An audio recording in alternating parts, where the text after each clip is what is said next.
Hey there, it's the real Jason Duncan. I've got a special announcement for you really quick.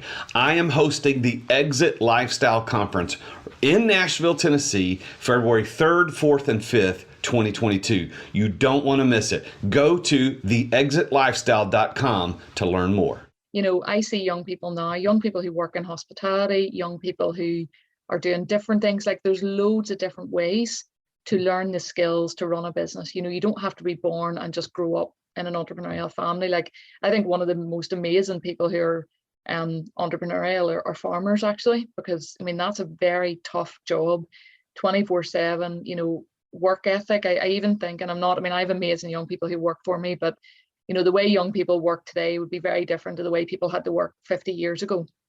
You know, and it is hard work running a business. So even, you know, as a teenager getting a job, the skills you have to, you know, dealing with the public, working as part of a team. So there's lots of different ways that you can learn. You know, you don't learn this stuff all overnight. There's lots of different parts to it. So, you know, that's all I would say to, you know, people who are starting out or certainly younger people who might listen to your podcast as well.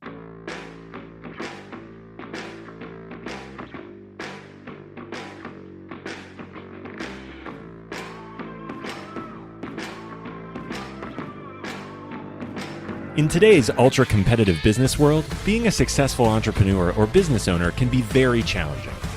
Fortunately, contemporary times have blessed us with resources for tackling those challenges and getting us to success more quickly than we could have imagined.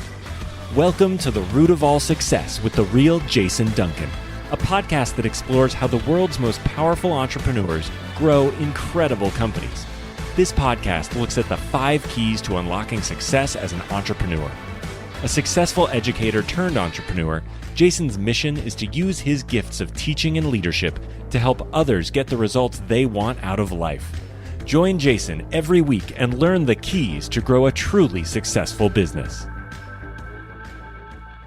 Well, welcome back to The Root of All Success. I'm the real Jason Duncan, and I've got a treat for you today. We're going to be talking with Cara Macklin, all the way from Belfast, Ireland. And we got introduced through a network that both of us belong to. And it's going to be a fascinating conversation. She's going to tell her story about how she grew up in an entrepreneurial family where her parents were running very successful companies. And to her, it was absolutely normal to sit around the dinner table and talk about entrepreneurship and business ownership and marketing and sales and profitability. And she just grew up in that environment, which led her at age 15 to start her first company with her brother and go through what that looked like starting a company. And there's a great story about how she and her brother had competition from 2 good-looking girls who tried to steal all their business. And there's going to be a great story about that. So you want to listen to that, stay tuned to that.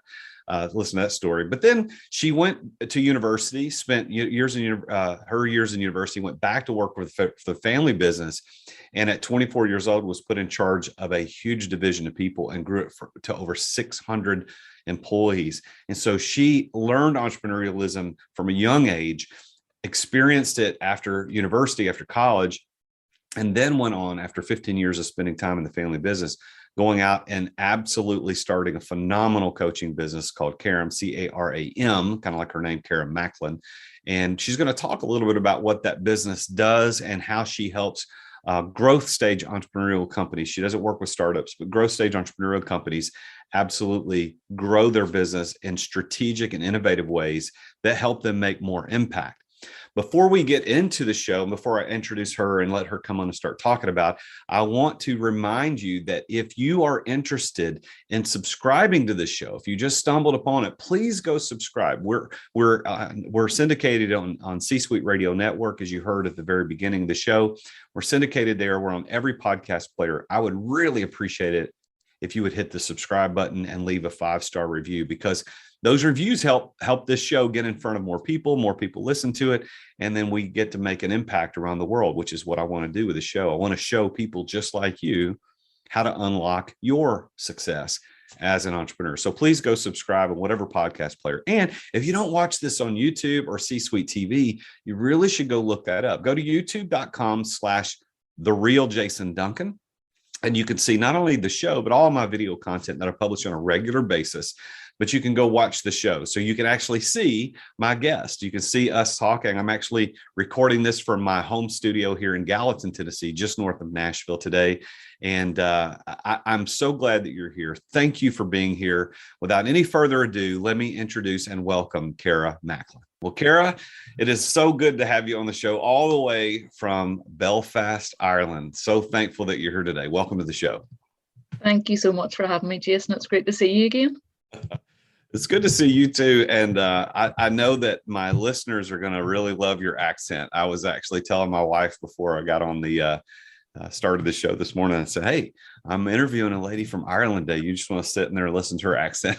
I hope they listen to the words we say as well as the accent, but I'm delighted the accent helps. Yes. Well, I think it's the same thing too. I'll often talk to people from other countries and they are, as I think, enamored with my Southern American accent as much as we are enamored with English or Irish or Australian or whatever it happens to be, the different accents. But accents aside, I think somehow you and I got introduced to one another across the ocean. And I was intrigued by your story and thought, well, you would be an interesting person to talk to about your journey to success as an entrepreneur. So today, that's what we're going to talk about. Let's do this. I want to start with asking you how you got your entrepreneurial beginning, because every entrepreneur has a start. Some people don't start till much later in life. Some people start very early in life.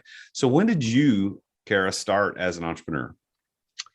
Yes, so I grew up in a family business, two parents my mother was a teacher actually, and my father was a joiner, and they started businesses in the 70s in Northern Ireland during the Troubles. So that was an interesting time to start any business.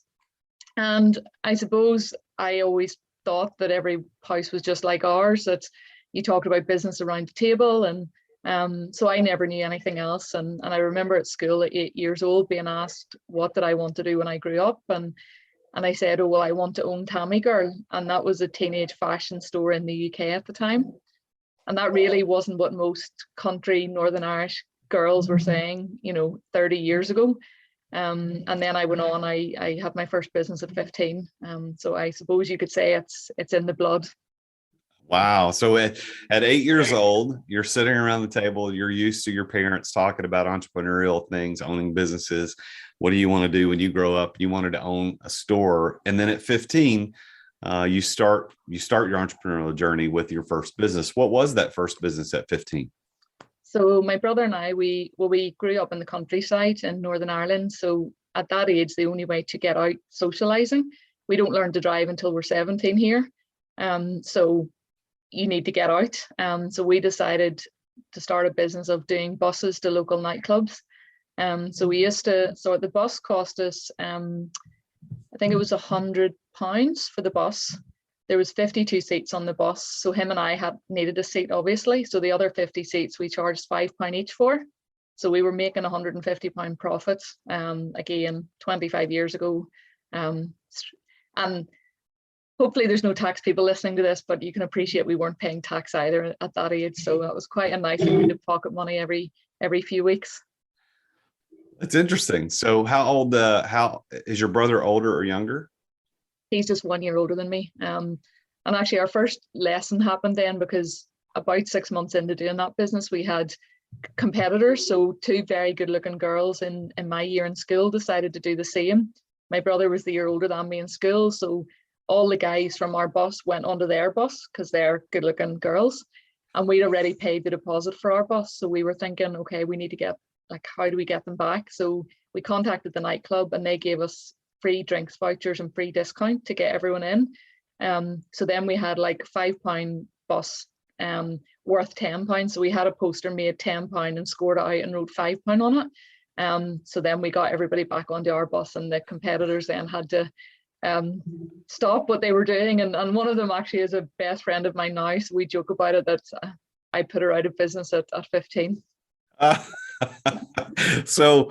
So as they say, sex sells. And so you had these pretty girls that were trying to hone in on your business, but your savvy entrepreneurial skills won the day, because money sells too. So if you can save some money, provide a good or equivalent service, at a lesser price. It doesn't matter how pretty the people are providing it. You're probably going to have a good shot at winning that business back. And you did, and you put them out of business. So you're friends with one of those girls today? Yeah, she's one of my best friends now. I'm her son's godmother, so it didn't impact our friendship, but we do joke about it. Does she actually, should she pursue entrepreneurialism too, or was that it for her? She didn't know. She's an accountant, so again, she jokes about that she's not sure the world of entrepreneurship was for her anyway. She's too safe maybe in how she does things. So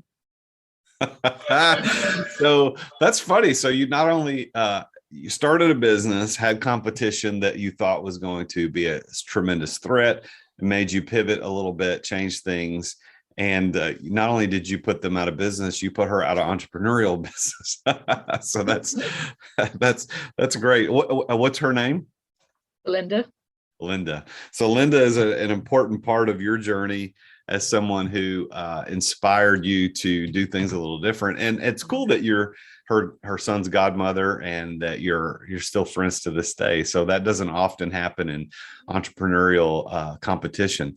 Well, after the bus tours, or not the tours, but the transportation to the nightclubs, what did you do next? What was your next big entrepreneurial journey? So I did the usual, went to university or college, as you would say, did business studies. At that time, then I went to work in London for a year. So I worked in the food trend studio in Marks and Spencer's. That's a big retailer in the UK.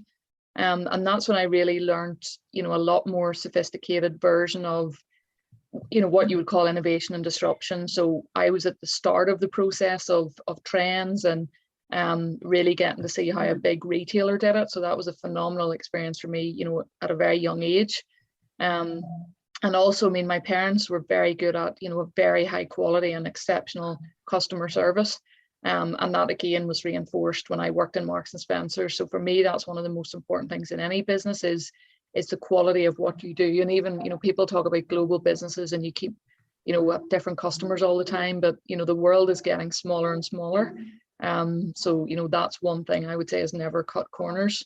And then after that, I came back into the family business as a director. So my first role then at 24, I was managing a care home of 120 staff, again, which I thought was quite normal. But I've now learned as I am on podcasts and talk to other business leaders across the world, they say to me, no, that's not really normal, Cara, at that age. But I suppose it was normal to me. And what was your family business? What was it that mom and dad were doing when you got involved at age 24 to manage a department or group of people? What was their business? So they have a number of different businesses. They have elderly care homes, a number of them. They have a 4-star hotel and 5-star apartments with that. And then we have property. I have my own property business as well. But there's, quite a bit of property attached to the businesses as well. So they have been doing, is that what they were doing all the way back from when you were a child, 8 years old, sitting around the dinner table? They've been doing those same businesses this whole time? Yes, they started with care homes and then they seen a gap in the market when, coming near the end of the Troubles in Northern Ireland for, hotels to evolve. And obviously then we had a lot of tourists came here. So then they created a very different model in hospitality and tourism in Belfast and then apartments and evolved that industry as well. So both sides of the business I grew up in.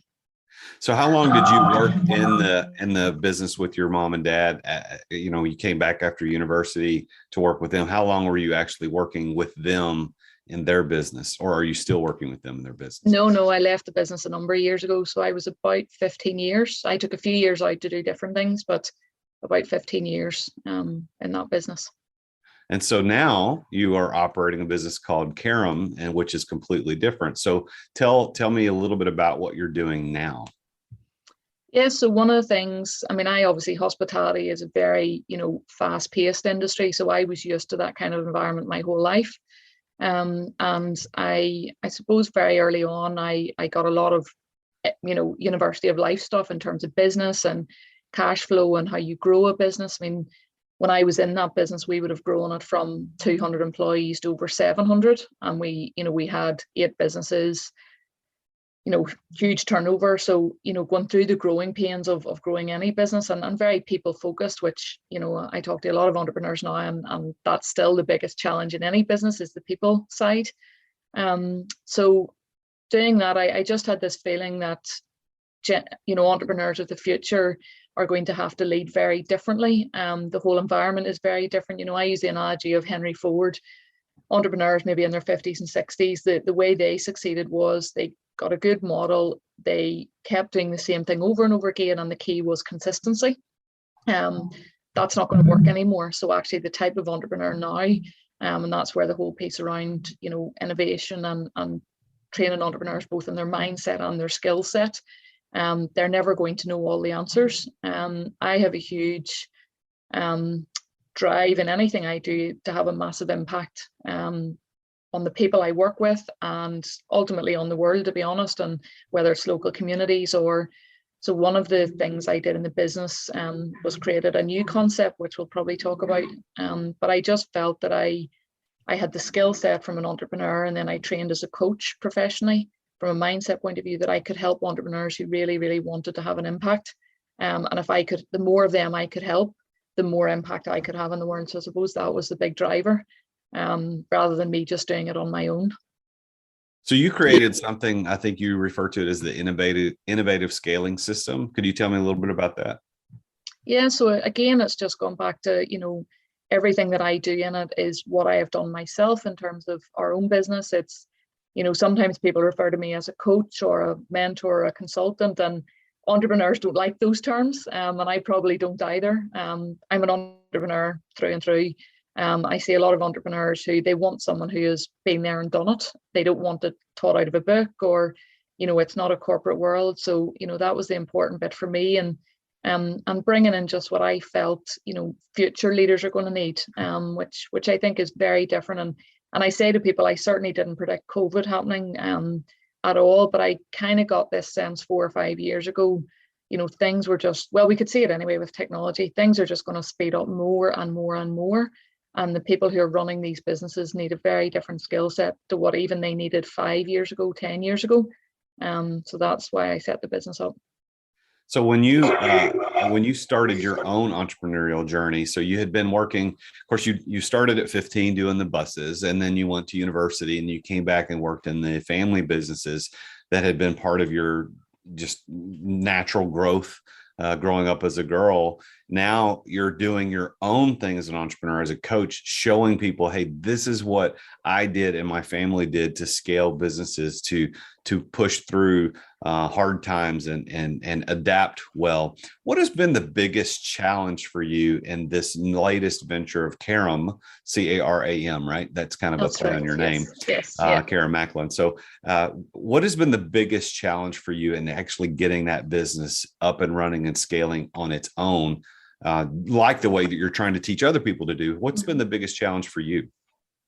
Yeah, so I would say, my expertise is not in startups, so I don't work with startups for that reason, to be honest. I certainly can give them a bit of advice, but the hardest thing for me is I have a massive imagination, and a mentor once said to me, Cara, you don't want to learn to play golf. You want to play golf in 3 months, play against Rory McIlroy, who I don't know whether you know him, is one of the best golfers in the world, and you want to beat him first time round. And I said, yes, that's pretty much how I take on anything. So starting from scratch, my biggest mistake, actually, and I was talking about this morning, was I didn't set the first small goal. I had a goal of, I'm going to work with these type of entrepreneurs. We're going to change the world. We're going to do X, Y, and Z. And actually, the most important thing when you start anything, it's like starting a car and pushing it up a hill, is just get started and get a bit of momentum.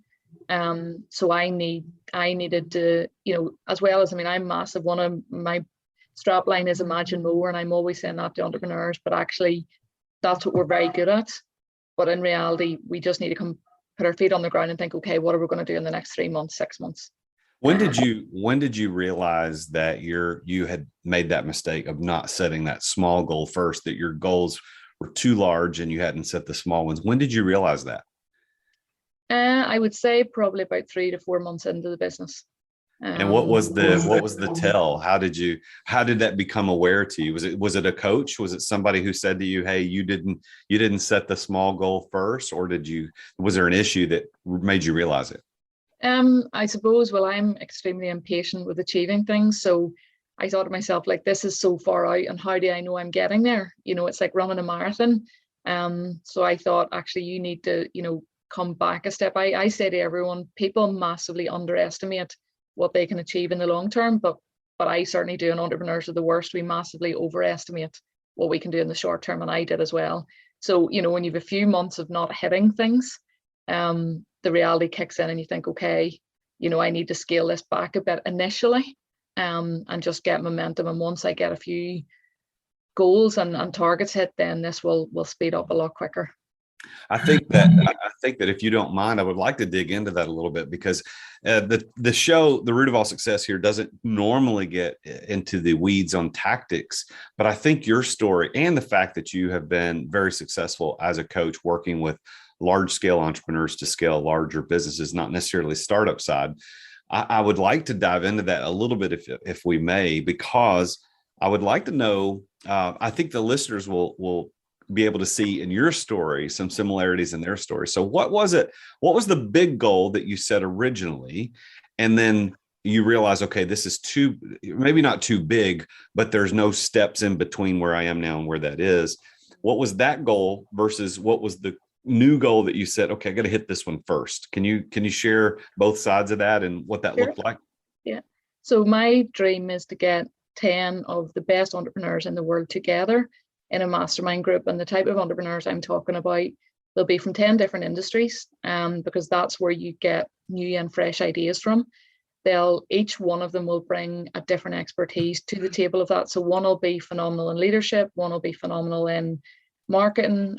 So again, that'll bring a dynamic, but what'll be central to all of them is this drive for more. They'll be similar size, they'll have similar values, and they'll want to have a massive impact on the world, more than just financial, but that is an impact on the world in terms of jobs. So that was what I had in my mind. So I thought, okay, my background's healthcare, hospitality, property, but I don't want to stick in that niche. I had an idea of the different industries, so I went out to try and just get those people together. Now that was too far of a jump for me, because people can't understand. So I don't feel it's too far of a jump for me, but trying to market that and trying to get those people together, and they couldn't really understand what I was trying to do. And I should have learned that actually from disrupting the healthcare industry. And it was one of the things I learned there. The hardest part is, I've got something in my mind that's very clear. It's not clear to other people. And it takes a long time to try and help them understand what I'm trying to achieve. So actually what I needed to do then was think, okay, I need to start with the industries that I work in, because that's going to be the easiest first step.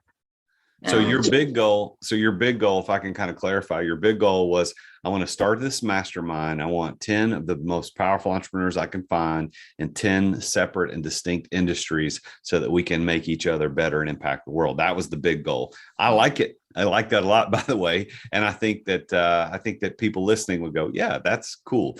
But you didn't have enough traction. People didn't know who you were, didn't understand your vision, didn't know what it was. So you had to not scale the goal back. The vision still remained the same, but your strategy to achieve it changed to, okay, I'm just going to work in the industries that I know and just get these people together. So did you actually start a mastermind with people in that industry, or did you do something different to start? So I've started, so the hardest part for me was the actual marketing online, because obviously COVID hit and we couldn't meet people. So when you meet people, it's a lot easier to convince them. So I had no expertise in global marketing on online. So we had to try and figure out how to do that. And again, trying to talk to someone in America who's in manufacturing, and I'm sitting in Belfast and my background's hospitality, and they're thinking, well, why is this person contacting me? So we rolled back and thought, okay, let's just target the type of people we want in healthcare first. Then let's work with a few of them, and we'll start to see, that'll start to open the network into different locations. And but actually, in terms of clients, like I'm working with education, I'm working with an energy client, a manufacturing client. So some of them are more local though. So it was, trying to do global and a different industry over social media in a global pandemic as a startup business was probably not going to be an easy one to get over. So COVID, like everybody else, you had to struggle through and adapt to what COVID was presenting, but you were successful and you continued to push through. Did you actually start a mastermind as you had intended, but you did it with different groups of people, or did you do more one-on-one private coaching? Which of those did you end up doing to begin with? So at the minute, I'm doing more one-on-one work. I'm doing a big project with a client who's doing a complete innovation and transformation project. So again, that's a huge challenge for me. I get very frustrated because it's me at the minute. I mean, I have a team, but I'm delivering, a lot of the work. So when you have a company of 600 or 700 people, it's very different, that you can do lots of different things. So the mindset piece is very challenging when you want to do a lot of different things. But then, it's back to that, okay, well, baby steps here. The reality is there's only so many of you here, and you can't do all of this in one go. So you're going to have to pace this out. And entrepreneurs, we do not like slowing down or pacing things out, in my experience. I would agree. And I think all the listeners who have been an entrepreneur for any amount of time would also know that that's true. The coaching business that I had been coaching for years before I formalized a business. I'd owned my own companies and was coaching kind of on the side. But when I formalized it, I had in my mind how fast I wanted to go and what I wanted to achieve. And you're right, it takes a lot longer than you anticipate, especially starting a high quality coaching and consulting business like what you've done. So one of the words that you talk about a lot is innovation. You've used that word a bunch. We've talked about your innovative scaling system. What does the word innovation mean to you? And then why is it so important for entrepreneurs? We're going to take a break from our show right now to bring you our sponsors. All right. Thanks for listening to our sponsors. Now back to the show. Yes, I mean, in one hand, actually, I use it a lot, and in another hand, I hate the word because it's very overused. And I think a lot of people think, when you think of innovation, they think of Steve Jobs and, creating the iPhone, and certainly he was extremely innovative. But when I talk to the entrepreneurs about more of having an innovative culture, and what I mean by that is a lot of entrepreneurs are very good at coming up with ideas. What they struggle with, they can't bring that skill into the company. So as the company starts to scale, the ideas are all on them. So every problem that happens, people are going up the way to them to solve it. And there's a system that I've created is, how do you filter that down into the business? People would have said to me, oh, like, I'm sure when you're growing your business, like, you're getting hundreds of emails all the time, your team are coming to you all the time with problems. And that's when I realized that I obviously was doing something right, because that never happened to me. So there's a way that you can create the right environment, the right leadership, the right things. And some of the best ideas in the businesses I've had have come from the people on the ground. But that's very much, built into the whole culture of the organization. It's not a let's go off and have an innovation day and everybody's going to come up with great ideas. It's, and it's not innovation in the sense of creating an iPhone. To me, innovation is about, there is always problems. There's always the next thing. There's always disruption in the market. So you need everybody in the organization to be constantly thinking of, okay, what's next? What are we doing after this? What can we be better at? So that's the system I use, as opposed to this glorified word of innovation, which is probably used too much. Well, I think that I would agree with you. I think that the thing that distinguishes an entrepreneur from a business owner, because I think they're sometimes the same person, but a lot of times they're different, is that entrepreneurs are innovators and they take risk, where business owners pretty much work inside an established system and don't have to take on as much risk. So for an entrepreneur to be truly successful as such, he or she's got to be innovative. But it's not, I like what you said, it's not just about coming up with a new idea, it's being able to execute it. And then what's next? It's moving to that next thing all the time. It's growth. One of the things, if you don't mind, I want to kind of shift gears just a little bit. One of the things that I talk about on the show a lot are these keys to success. I actually started the show back originally when I came up with the concept. I'd been wanting to write a book for a very long time about the 5 keys to success. And that came out of me just interviewing people like you that were super successful entrepreneurs and say, how did you do it? What did you do? And I found that these 5 things came up all the time.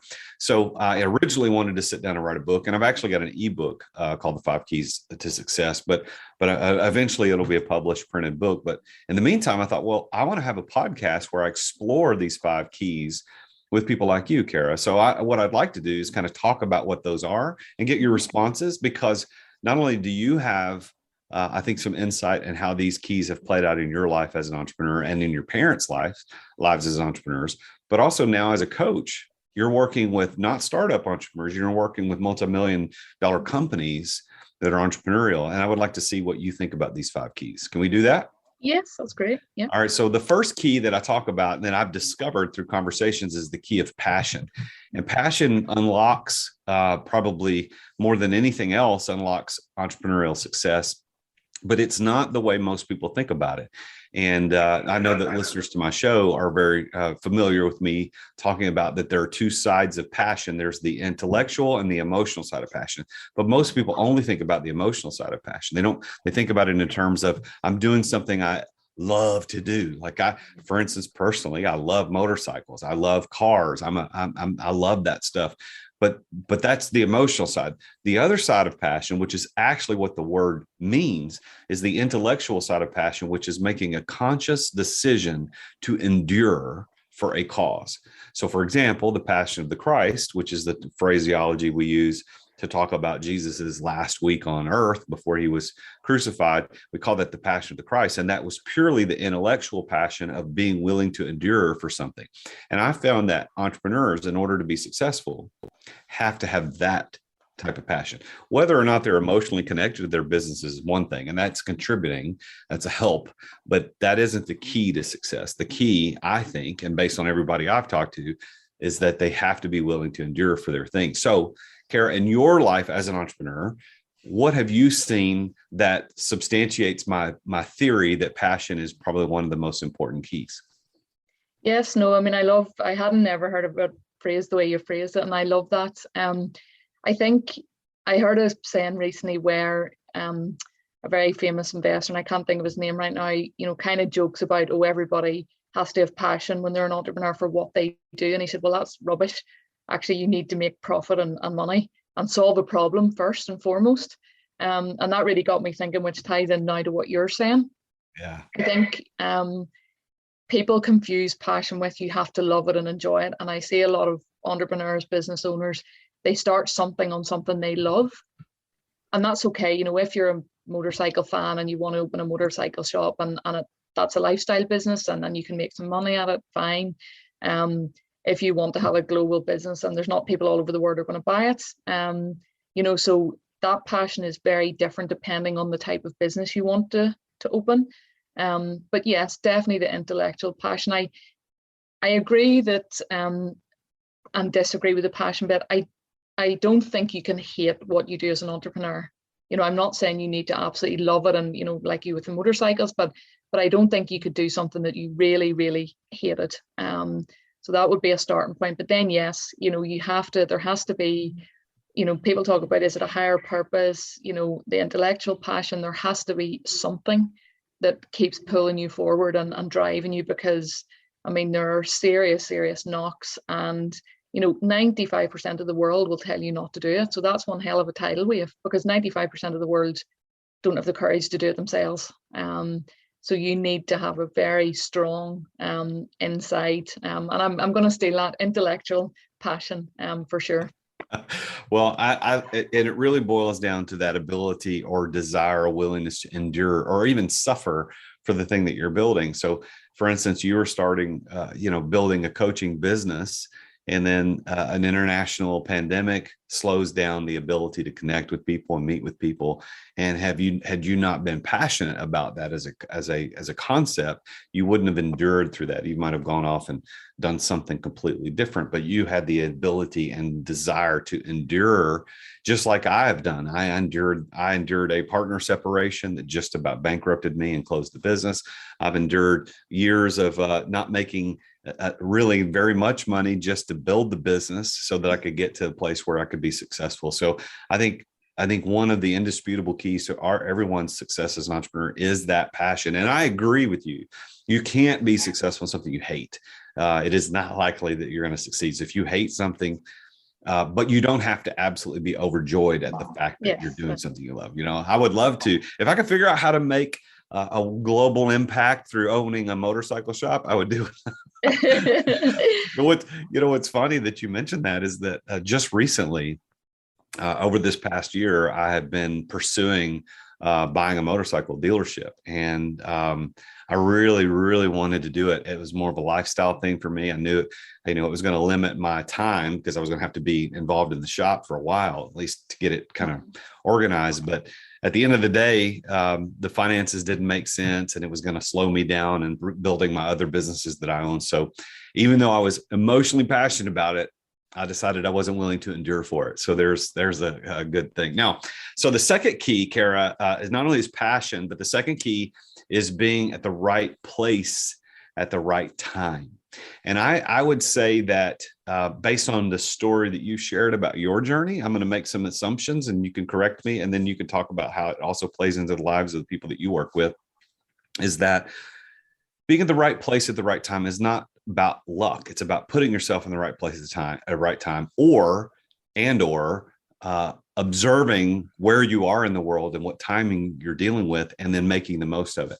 So you mentioned the troubles in Northern Ireland in the 70s and how your parents looked at the opportunity. Hey, hospitality, hotels, these things are going to be a big opportunity. And that's why they moved into that arena, which led them to be tremendously successful, which eventually led you to be successful.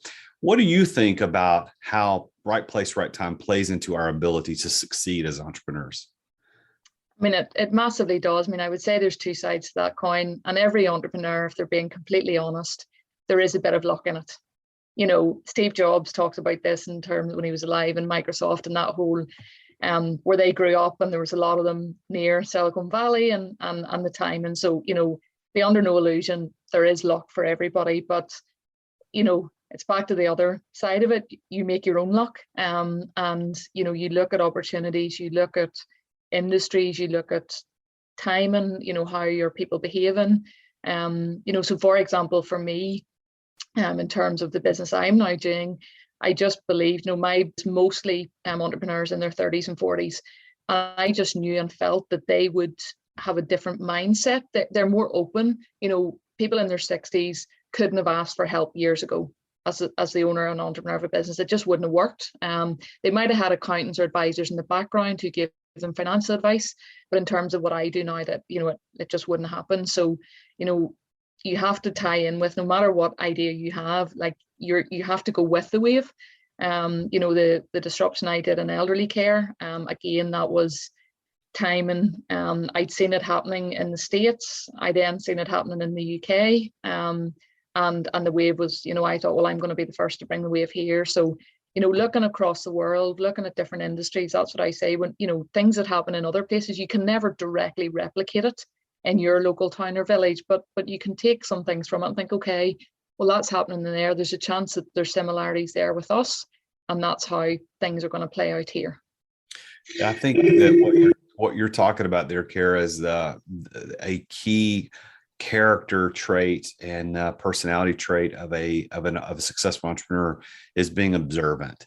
It's paying attention, understanding what's going on, and being prepared. I think if you think back to the Industrial Revolution and the people who were able to capitalize on the Industrial Revolution, is they were right place, right time, but they paid attention and capitalized on it. They didn't walk into and just step into building a factory and all of a sudden, they're very successful. They understood we're moving in a certain way.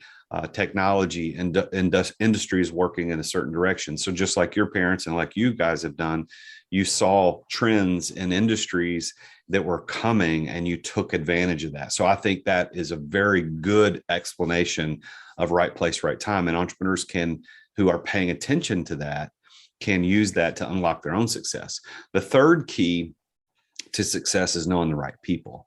I find that every entrepreneur I talk to, whether it's on this show or casually over a bourbon or whatever, I talk to them about the fact that you've got somebody or bodies, individual or groups of people that you can point to and say, had it not been for him or her or them, I wouldn't be successful today. So I want to ask you, do you have people like that in your life that you would be willing to talk about? And then can you substantiate that theory in the lives of the entrepreneurs that you assist and go, yeah, had that person not been in their life, they wouldn't have been able to do these things. What do you think? Oh, I mean, phenomenally. I did an MBA, and you'll probably know a lot of people who do MBAs are generally finance people and, big corporations. And one of the first things I said to them all was, business is all about people. And they said, oh, here goes Miss HR, like healthcare, soft, fluffy, which they soon realized I wasn't. But it is all about people. And it's, I think people overcomplicate it.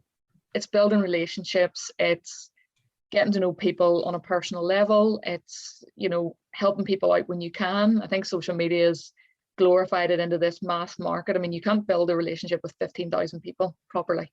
But without a doubt, I mean, I could tell you dozens and dozens of people, I mean, any of them I can give you specifics on, that there is no way I would have achieved what I've achieved without them, both from either their network or, someone just phoning me and saying, I mean, it was actually a mentor of mine who was in technology, who I met randomly, and he was the one that sowed the seed for the disruption I did in the care market. And that's not his business at all. And he said, oh, well, I just see this and this and this, and I think you could be the right person to kind of disrupt this industry. And then along the way, actually, whenever I had, dozens of people saying it wouldn't work and millions of pounds invested in it, and he would have said to me, look, you're onto the right thing here. You just need to stick at this. So you do need that little voice. You said earlier on about, the passion, and yes, we all have to have the passion, but I don't know about you, but certainly me and the entrepreneurs I work with, there are days that you do want to give up. There are days where you think, my God, I just can't go on. And it's those people that really have the belief in you, and it doesn't take very much, and then up again you go, and on to the next thing. Yeah, well, I think about your story too, about how influential your parents were in your success, because it was normal for you to know entrepreneurship. My kids are adults now, young adults, but I wasn't an entrepreneur until I didn't start my entrepreneurial journey until they were, I think, 11, 12, somewhere around there. So the first decade of their life, they weren't indoctrinated in entrepreneurship like you were. So they didn't get to see it, because I was a pastor for a while, then I was a school teacher for a while, then I became an accidental entrepreneur. So I think your parents, for you, are very instrumental. Your brother, I think, also, because of you guys doing that thing early on. And then Linda, think about Linda challenging you to have to make a change in your marketing plan. I imagine if Linda hadn't done what she did, if she didn't live there, and you would have just continued to run the bus thing, and you never would have got that lesson about how to work with the nightclubs to get the discounts and to get the tickets. You weren't forced to make those changes. So I guess what I would want to say there to people that are listening is that to remember that it's not just the good people in your life that are keys to your success. It's also negative influences. It's people that challenge you and do bad things. I mean, I can think about, without getting too personal, some people in my life that have been some of the biggest problems in my life, or have caused major issues in my life. But I look back to them and say, I thank God for those people, because had they not been there, I wouldn't have learned those lessons that now make me the super successful entrepreneur that I am today. Yeah. And one thing I would want to say, yes, certainly. I mean, I grew up in a family business, so you could argue I had a massive head start. But, I see young people now, young people who work in hospitality, young people who are doing different things. Like, there's loads of different ways to learn the skills to run a business. You don't have to be born and just grow up in an entrepreneurial family. Like, I think one of the most amazing people who are entrepreneurial are farmers, actually, because, I mean, that's a very tough job, 24/7, work ethic. I even think, and I have amazing young people who work for me, but the way young people work today would be very different to the way people had to work 50 years ago. And it is hard work running a business. So even, as a teenager getting a job, the skills you have to, dealing with the public, working as part of a team. So there's lots of different ways that you can learn. You don't learn this stuff all overnight. There's lots of different parts to it. So, that's all I would say to, people who are starting out, or certainly younger people who might listen to your podcast as well. Yeah, I agree. There's one of the things that I coach my clients on is that you can get direct mentoring, direct coaching, where you hire a coach and you work directly with them, but you can also get indirect coaching, indirect mentorship through reading books, listening to podcasts, watching videos, joining coaching groups, where you're not having direct access to the coach or the mentor or the advisor, but you're getting indirect. So there's no excuse really. You've got access. Are you going to take advantage of that? The last two keys, I'll group these together. So we've talked about passion. We've talked about being in the right place at the right time. We've talked about knowing the right people. Those are all, I think, the three primary keys to success. And that if you use those keys, you can unlock success as an entrepreneur, as you have done, and as I have done, and countless dozens of others have done that you and I both know. But the last two keys that I discovered as I was interviewing people about how they achieved success are preparation and plan. So the fourth key of preparation is, do you have the know-how to pull it off? And I think in your story, it's illustrated that your preparation began as a toddler, as a child, sitting around the dinner table, talking about entrepreneurship, being involved in hospitality, watching how that was going on, and your preparation and doing the buses when you were a teenager, how that prepared you. You couldn't have been successful as you are today had you not been prepared for it. For example, you couldn't have gone off and started a biotech firm with the preparation you had, because the preparation you had didn't prepare you for that type of success. So that's what I mean by preparation as a key to success. And I'd be interested to hear your perspective on that. But before I give you back the time to talk about it, the fifth key is plan. And that is, do you have a plan to pull off what you're going to succeed at? And specifically, money. Like, do you have the financial plan to make this happen? Because it takes financial resources to be successful. So what do you think, Cara, about preparation and plan as keys to your success and keys to other entrepreneurs' success? Yes, hugely important. I think I always say every strength has a dark side. Entrepreneurs' biggest strength is our fearlessness, and we'll take on anything. The next new biggest challenge, we'll take it on. So in some ways, we don't feel we need to be prepared. Once we get into it, we'll figure it out.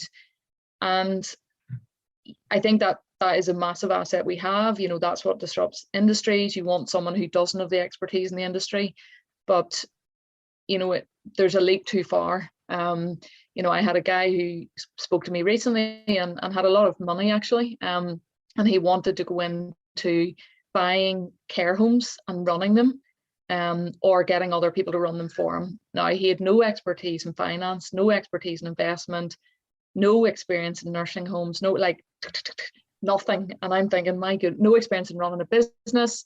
And all I could see was this guy with lots of money, and it was just like lottery actually, and it was just casino table stuff. So I just asked him a few questions, because I didn't want to say no, because I'm definitely not the person who tells anyone no. I'm the polar opposite. And then after a few things, he said, oh, actually, what I think I should do now is I should go and spend time with this person. I should go and work with this person. I should go and so yes, it's all about,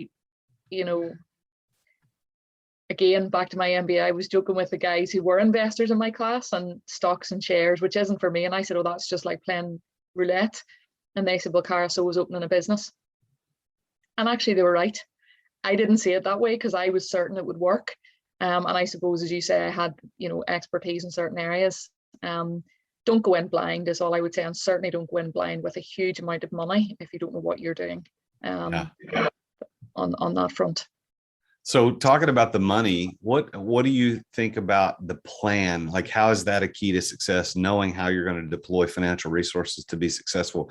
How do you see that as playing into someone's ability to succeed? Massively. I suppose I grew up the old-fashioned way, in that you don't spend it until you have it. It was, Northern Ireland's not a big country. And then I start to hear figures and investment in companies, and some guys I know, I say, and what's the plan for this money to be paid back? And they say to me, will you come and sit on our board? Because it's just like the next A round, B round, this sort of series of funding. That's not how I'm built.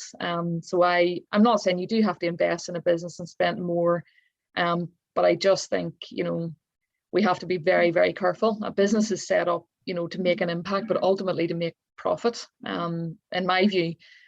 So, cash flow is very important at the beginning. Massively, we, again, entrepreneurs, we're rose-tinted glasses, so we massively overestimate what we think we can achieve. With people I work with, I say, okay, give me a projection and then cut it in half and increase your costs, because things will go wrong. And if you still have a buffer, well, you're probably okay then. So yeah, that's just good old-fashioned stuff. I'm not sure everybody would agree with me on that, but that's how I do it. Well, cash flow, you mentioned that a couple of times in our conversation today, Cara, that cash flow is so very important, and cash flow is king. If you want to be successful, you've got to figure out cash flow, and cash flow is the difference between what comes in and what goes out. And, that what you get to keep in between is cash flow. And there are going to be times in many businesses' lives where early on, the cash flow is negative. You got more money going out than it's coming in, and that's just part of the growth process. But if that can't be flipped in short order, your plan has to be, you've got to come up with a different plan, because you can't succeed without cash flow. I think that we hear stories about wildly successful, huge Fortune 5 companies that are break even or losing money. Well, we all know that they could show a loss but still have cash flow.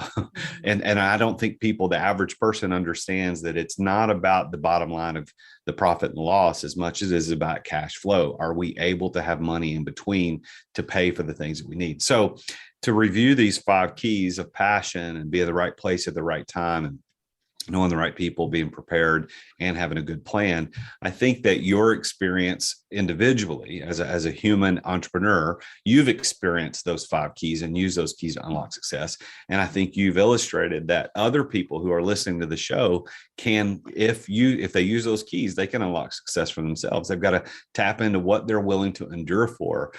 Are they paying attention to the time that they're, what's going on around them and the time and place that they are? Are they putting themselves in place to be successful? Are they rubbing elbows with people like you to help get them to a greater level of success? And what do they know? What are they prepared to be successful at? And then what's their plan to deploy resources? So if you were talking to a person today, and I'm going to give you the chance to talk directly to this person. So if you were talking to a person who's listening to the show, Cara, that they've not started yet. And I know you admitted early on that startups kind of not your thing. You're more on the large scale business, growth stage companies. But if you were talking to that startup person and you wanted to give them advice based on your experience as a coach and as an entrepreneur, what would you say to him or her? Well, I'd probably, first find out a bit about what their business is. I would ask them, have they tested it, and is there a problem, and are people willing to pay for it? And then I would, challenge their endurance and that intellectual passion, as you said, because if you have those 2 things, you're going to go very far. And I think you also could probably give them a piece of advice, going back to our conversation earlier about your goal setting, just like what you did. Yeah. You made that mistake of setting a really great goal, which was a really big goal, which is fine. But you can't climb a ladder with 3-foot rungs. You've got to make sure that they're close enough that you can step on the first one before you get to the second to third. Yes. And I think that was great advice early on in our conversation about you experience setting the goal too high and had to scale it back so that you could actually succeed in that. So, Cara, this has been a fantastic conversation. I want to give you a minute or so to kind of explain to the listeners how they could get in touch with you, because I think you're a very fascinating lady. You've been very successful at many different things, and there may be some people that want to get in touch. So how would they get in touch with you? Well, there's a couple of different ways. So first, you can find me on LinkedIn. So as you've said, it's Cara Macklin. My website is Caram, caram.org.uk. And one of the things I do actually with my team every month is we offer a complimentary growth call from our podcast. So people apply for it, and we choose person that we feel we can help the most. So that's on my website. So if you go to caram.org.uk/leadership-growth-call/book, but I'll send you the link so you can put it in the podcast. So that is, some people, I don't do sales calls with people. My business comes from people who know me and whatnot, and that is genuinely a call to help someone who is at a point where they want to grow to the next level, and there's either something in the business or something in their own leadership or their own mindset. Thank you for listening to another edition of The Root of All Success with the real Jason Duncan. If you've enjoyed this week's episode, we invite you to visit therootofallsuccess.com to access the show notes and other helpful resources. Take charge of your business. Grow it from great to incredible. Join us again next time here on The Root of All Success. This podcast is a part of the C-Suite Radio Network. For more top business podcasts, visit c-suiteradio.com.